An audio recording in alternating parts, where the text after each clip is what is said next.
ಅಂತರಂಗದಲ್ಲಿ ನಡೆಯುವುದನ್ನು ನೋಡುವ ನಿನ್ನ ತಂದೆಯು ನಿನಗೆ ಫಲ ಕೊಡುವನು. ಮತ್ತಾಯ 6:6.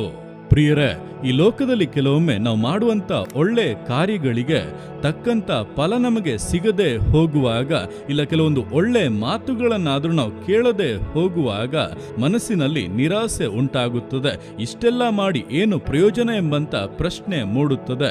ಆದರೆ ದೇವರು ನಿಮ್ಮ ನೋಡಿ ಹೇಳುತ್ತಾ ಇದ್ದಾರೆ, ನೀನು ಯಥಾರ್ಥವಾಗಿ ಮಾಡಿದಂತ ಪ್ರತಿಯೊಂದು ಕಾರ್ಯಗಳ ಪ್ರತಿಫಲವೂ ಕೂಡ ನನ್ನ ಕರಗಳಲ್ಲಿದೆ. ನಾನದನ್ನು ತಕ್ಕ ಸಮಯದಲ್ಲಿ ಪೂರ್ಣವಾಗಿ ನಿನ್ನ ಕರಗಳಲ್ಲಿ ಕೊಡುತ್ತೇನೆ. ನಿನ್ನ ಜೀವಿತವು ನಿನ್ನ ಶತ್ರುಗಳು ನಾಚಿಕೆ ಪಡುವಷ್ಟು ಮಟ್ಟಿಗೆ ಆಶೀರ್ವಾದವನ್ನು, ಮೇಲುಗಳನ್ನು, ಅಭಿಷೇಕವನ್ನು ಹೊಂದಿ ಪ್ರಕಾಶಿಸಲಿದೆ. ಆದ್ದರಿಂದ ಧೈರ್ಯವಾಗಿ ಯಥಾರ್ಥವಾಗಿ ಕಾರ್ಯಗಳನ್ನು ಮುಂದುವರೆಸಿ ದೇವರು ನಿಮ್ಮ ಸಂಗಡ ಇದ್ದು ಈ ವಾಕ್ಯಾನುಸಾರವಾಗಿ ನಿಮ್ಮನ್ನು ಆಶೀರ್ವದಿಸುವರು. ಆಮೇನ್.